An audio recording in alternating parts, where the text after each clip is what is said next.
Hey, good afternoon again, everyone. This is Tom Davis, the president of Total Sports Recruiting.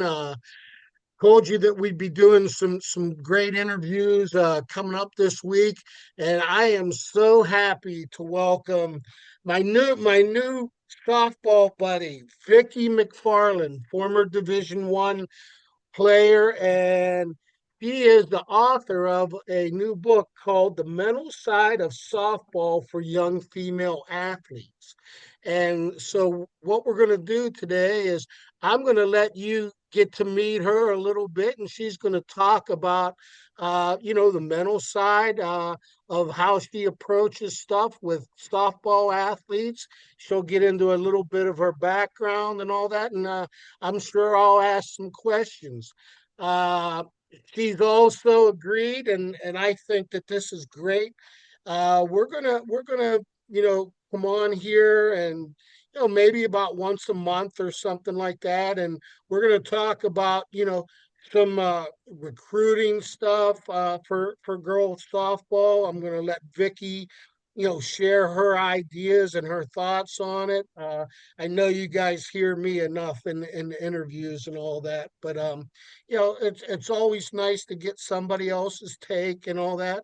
So without further ado, Vicky McFarland, welcome to Total Sports Recruiting. How are you today? Hey Tom, thank you so much for having me. I'm doing well. And they probably figured out right now that you're a New Yorker because of the I accent and everything like that. haven't I started mean, talking that much. I don't know if they figured it out yet.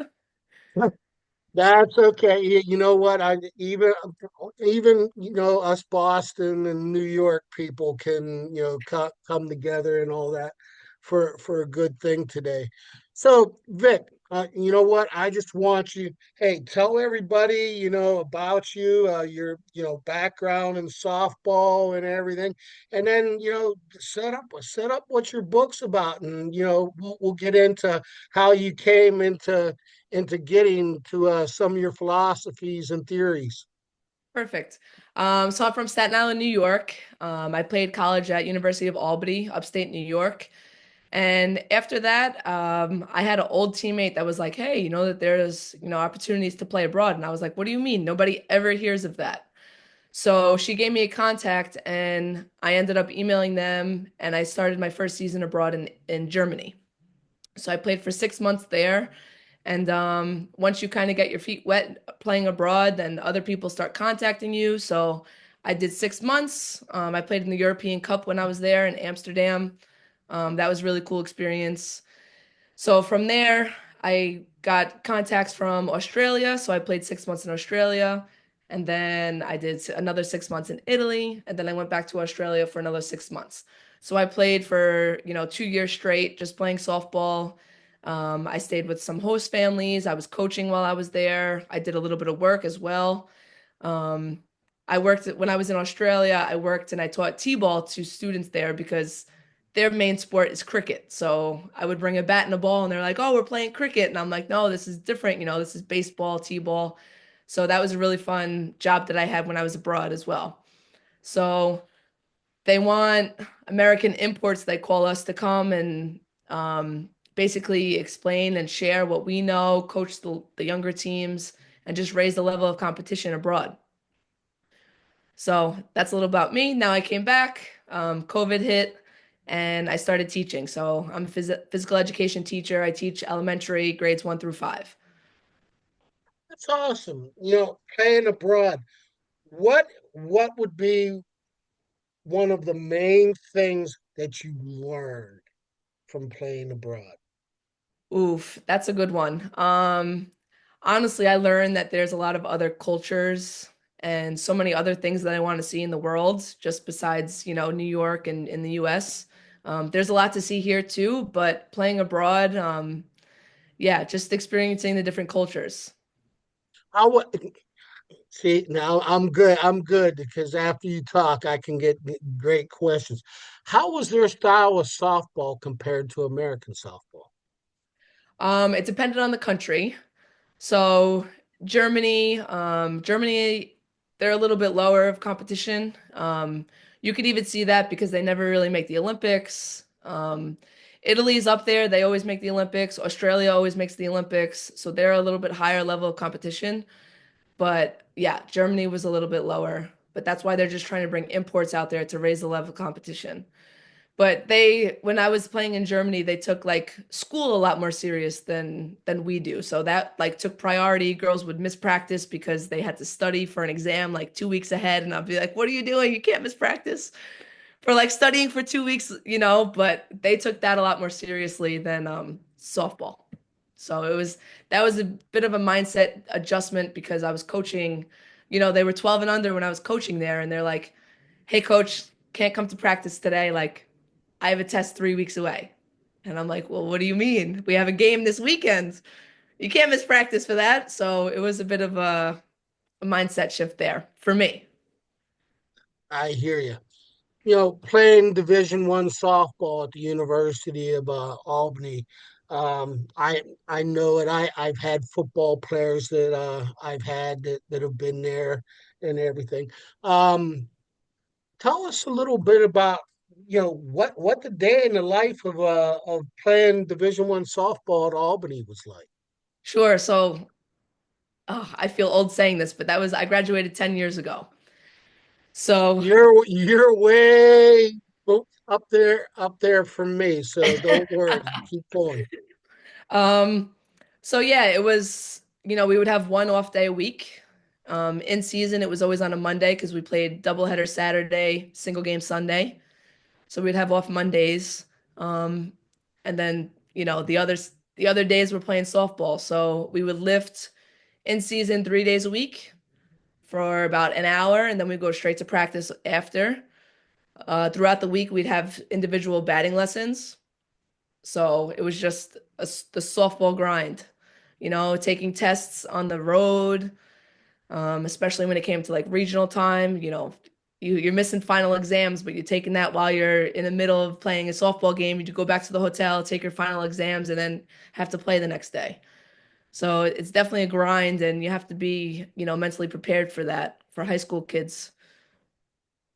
Yeah, and just to let everybody know, Albany is not like a Power Four, conference. They're mid major, D1 and everything like that.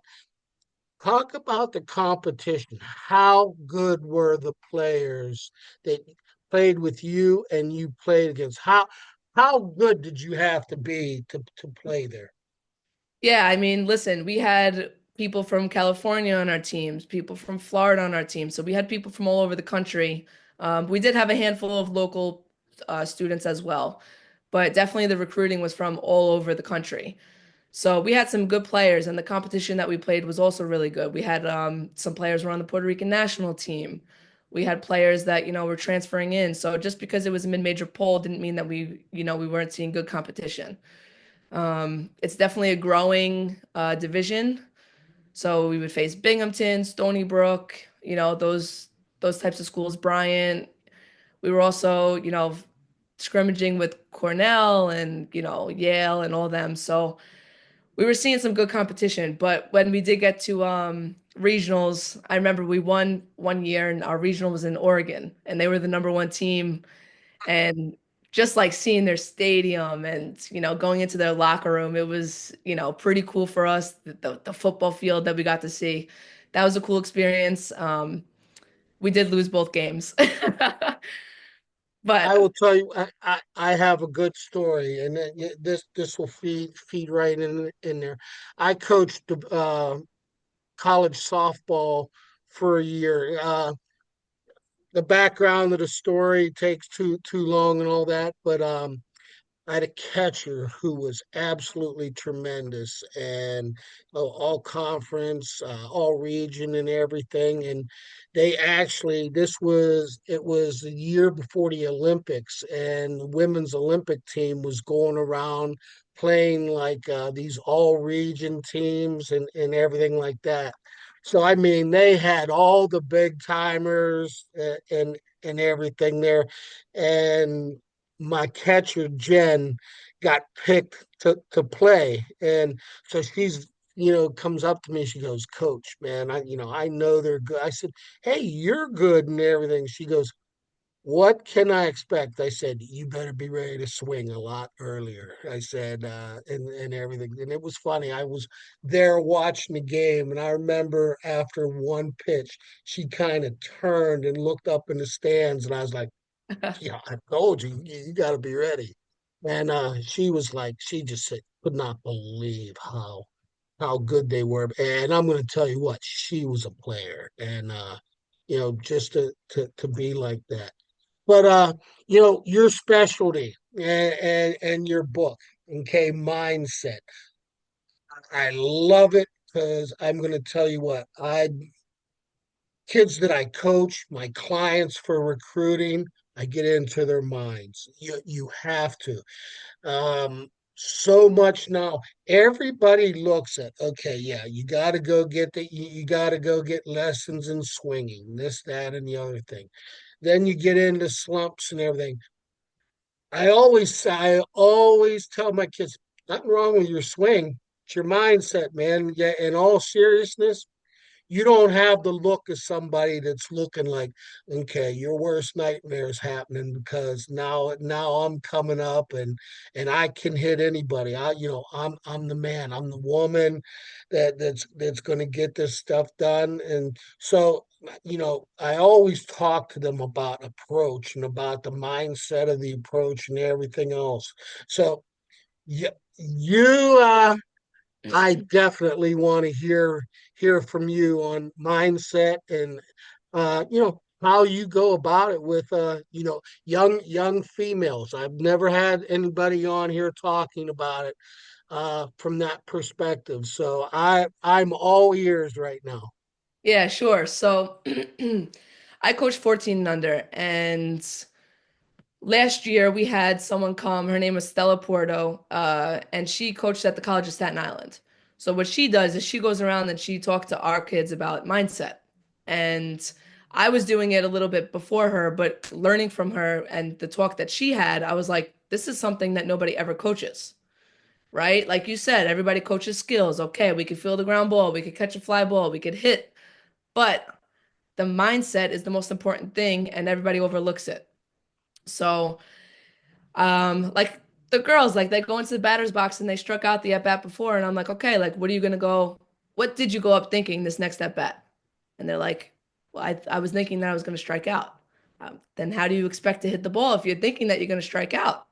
So it's something that we talk about a lot at practice. Even me, like writing this book, I still need to talk about it more with them, especially females. You could talk on the side of boys, but for females, you don't know what happened in their day. And it's so much more deeper into the mindset for females than it is for boys because, boys go out there and they're like, yeah, I'm the best player on the team. But girls, on the other hand, they go up there thinking that they're the worst player, even if they are the best player. So mindset is a big thing. So just be like teaching them the confidence and going up with the right attitude and being able to, okay, you made an error. Who cares? You shake it off. That's it. You move on, you shake it off, think about something, take a couple of breaths, whether it's, get going to your team if you need like a physical high five from a teammate to pick you up, then like that's something that you might need. So just talking to them about what they need after they make an error or after they strike out. And, going into the mindset, going up to that bat, okay, just tell yourself one thing. I'm going to hit the ball. And keep repeating that to yourself. Even if you don't believe it, your mind will start to believe it after a while. So, yeah, I wrote this book. I mean, I have it here, but this is just for softball players. But any athlete could really use it. But it's talking about how to come back after making an error. And, you had a bad game. Great. What are you going to do moving forward to make sure that that bad game didn't happen again? Or what did you learn from that? So at the end of each chapter, I wrote, there's a couple questions that trying to find it now that they have to answer. So the mental side of it, they just learned from the chapter, but now like they have to answer it and they have to journal. So there's lines for them to, to journal here. Because if they're not doing the mind work, then, the physical part of practice isn't going to help them. Well, I can see just from that you don't want one word answers. It's yeah, I mean No. you want specifics in the thoughts, what was going on, everything like that. And you know what? I mean, I commend you. I mean, you know what? And I know, I mean, that the year of coaching the girls in college and all that, I'm gonna tell you what, it was kind of my most nervous year. Hey, I've coached big time players and all that, but now I have these girls, and I'm going to tell you what they go at stuff. I totally agree with you. They're a totally different world and everything like that. And I always had an open door policy, and I'm like this. Hey, just come knock on the door. You can come talk to me about anything. Man, some of the things that they want to come talk about and everything, that stuff that's going on in their lives. It's crazy. And yeah, they are different. You know what? The mindset, no, it's how they go about shielding how their mindset is and everything. I think is really the difference in it. I mean, same thoughts, but it's like you said, there's a lot of people, oh, I'm so great, but they're also sitting there thinking, man, I can't buy a hit to save my life and everything like that. So I mean, they will try to sit there and use the defense mechanism of let me talk everybody into, maybe walking me, this, that, everything else. So they'll go that way.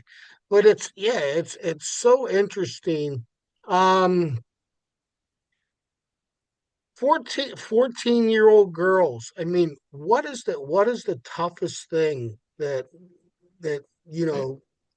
you got to sit there and overcome with their mindset? Oh, there's a lot. So right now they're in they're in eighth grade, going into high school. With their mindset, yeah, I mean they're so hard on Yeah, themselves. that's a tough age for boys and girls. The pressure that they put on themselves. You could see it. I don't, some of it does come from the parents.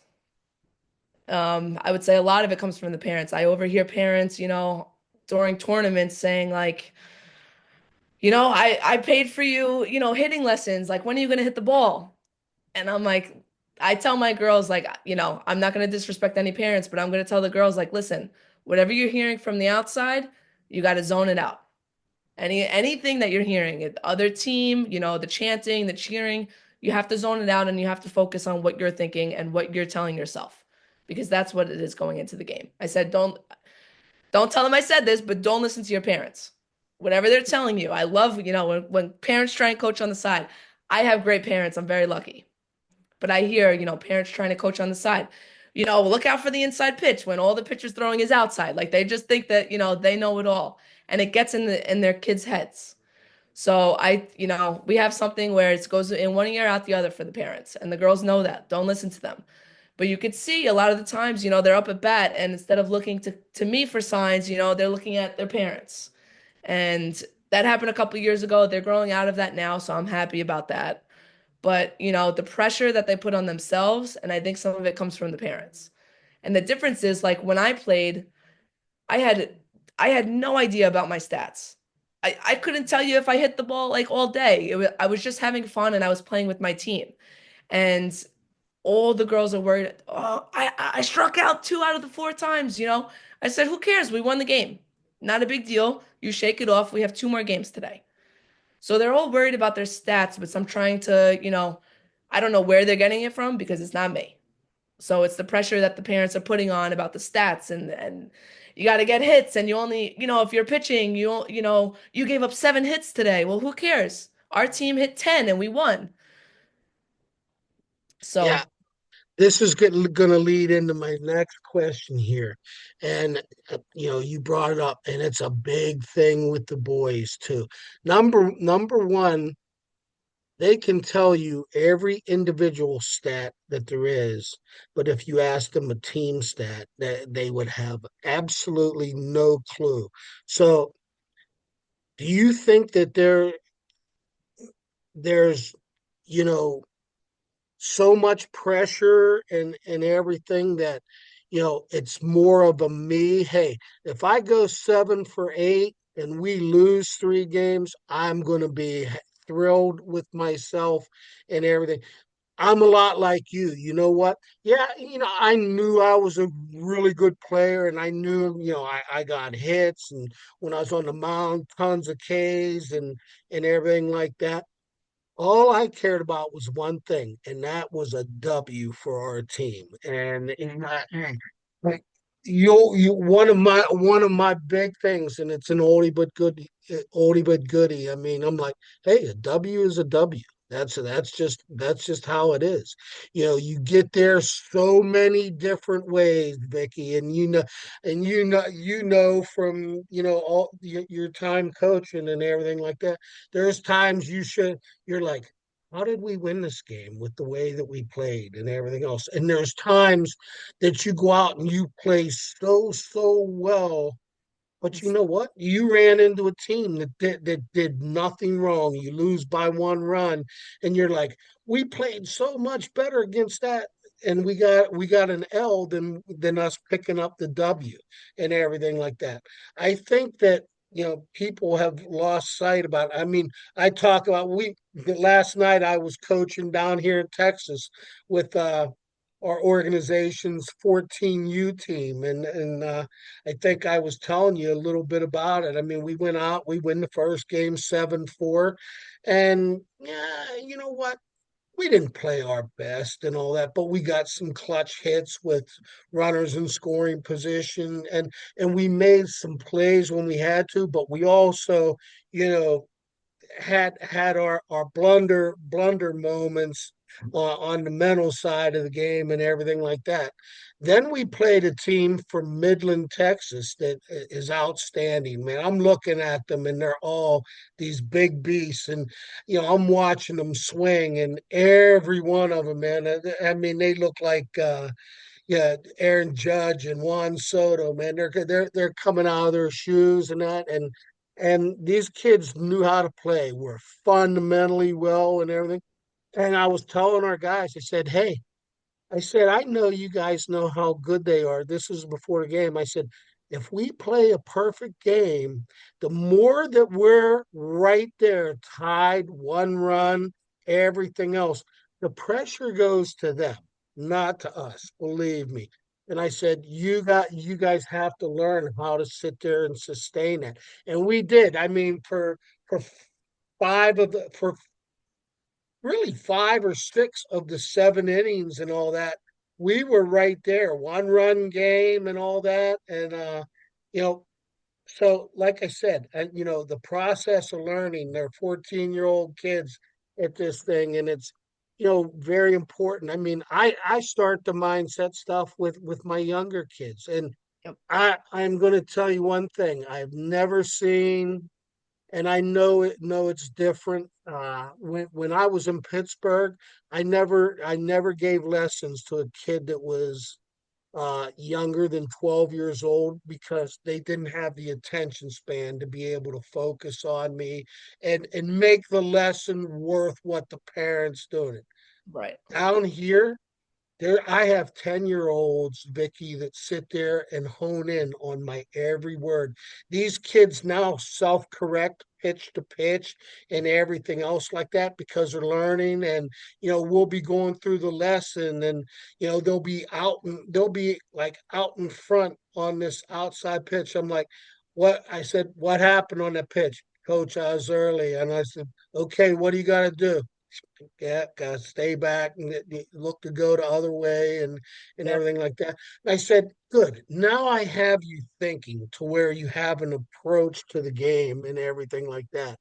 But it's just so nice that to hear talking about the things and everything like that. I mean, yeah, parents and I have it. Just was on a post probably about a half hour before you called, where the guy's like, you know what, I'm so tired of giving lessons to where the parent is there and the parent is coaching the kid as I'm giving the lesson and everything. I'm like, you gotta be like me, big guy. I said, you know what, the parents aren't allowed in there. I said, you hired me to do it. I mean, if you're gonna come in and coach, you don't need me, okay, and everything like that.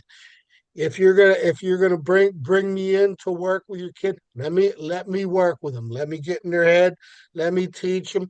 And I always just tell my parents, hey, go out and enjoy. Just watch.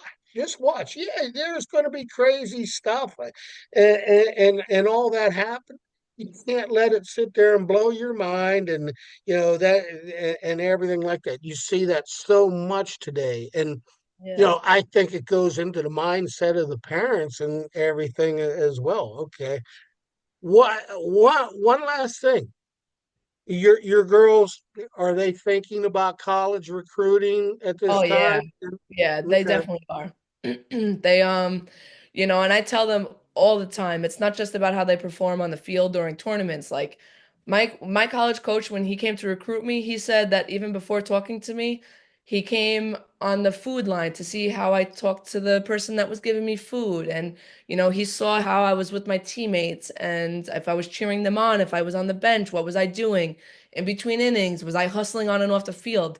So I'm trying to, really tell my girls that it's not just about how you perform. College coaches are going to look at if you struck out, if you slam your helmet, that's it. You're done. They're not going to recruit you. If you, no, mom, I didn't want that water. I wanted a Gatorade. Guess what? They're not gonna want you on their team. If you're talking to your mom like that, then you're not gonna have respect for your coach. So they're not gonna want you on the team. So I'm drilling it into them. They're definitely thinking about college already. But it's just more, I'm trying to develop them, yes, as an athlete, as a softball player, but it's more than that, as a human, as a teammate, as a daughter, as a player, coach. It's Well-rounded individual. correct. Yep. And that's awesome. I mean, man, I can't tell you how much I talk to my clients and my players and everything about it. I'm like, like your story. I mean, I tell them all the time. I said, you never know when a coach is there. I said, there's coaches that are sitting there watching you. I said, if I go out to recruit somebody and everything, said I was there, the first one there. I watched everybody walk in. If mom or dad is carrying your bag, I have Yes. a little problem with it.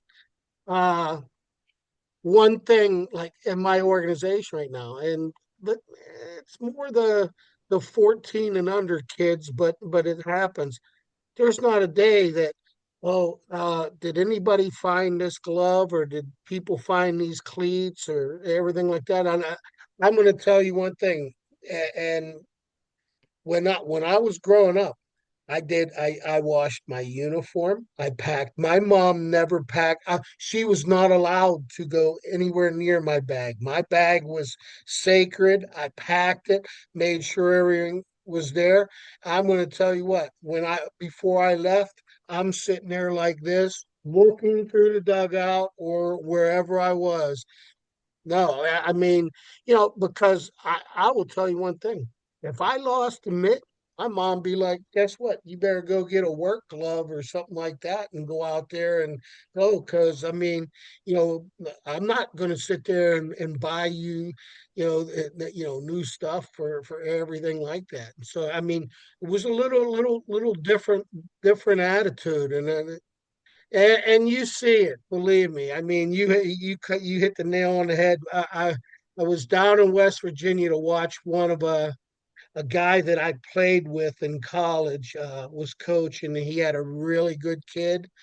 And the first thing I'm sitting there, the kid's on deck. He's in the on deck circle, and mom and dad are both down at the by the thing, and he's not paying any attention to what's going on. He's sitting there talking to them. I mean, actually went around to the coach. I said, strike one, coach, because I said he's got more involved with mom and dad than he does with anything on the field. And good player and everything like that. But I mean, his focus was totally not on the game. I mean, he got by playing against a not so good team and looked pretty good. But I'm like, I'm talking to him. Hey, in college, guess what? Mom and dad aren't coming down to sit there and talk to you before you go hit and everything else like that. So yeah, we've talked about some really good things, and I can't wait to have you back on here so that I can pick your brain going into softball and everything else. I told you before when I was talking, hey, I was a softball coach, and when I got hired for that thing, within 1 hour I had a pitching coach because I'm going to tell you what, I had no even though I was a very good pitcher and played professionally, that's a whole different ball game than pitching baseball. And it's still the amazing thing. Even our boy players are like, when the heck can they sit there and throw 2 games a day? Their arm never hurts. And I said, because they're throwing in a natural mode. This is natural coming underhand. Every time you go like that, you're you're making little micro tears in everything that you do. You're not supposed to do that. And right now they're teaching you to be violent with this up here. And you have to really be good mechanically so that you don't get into the injuries and everything like that.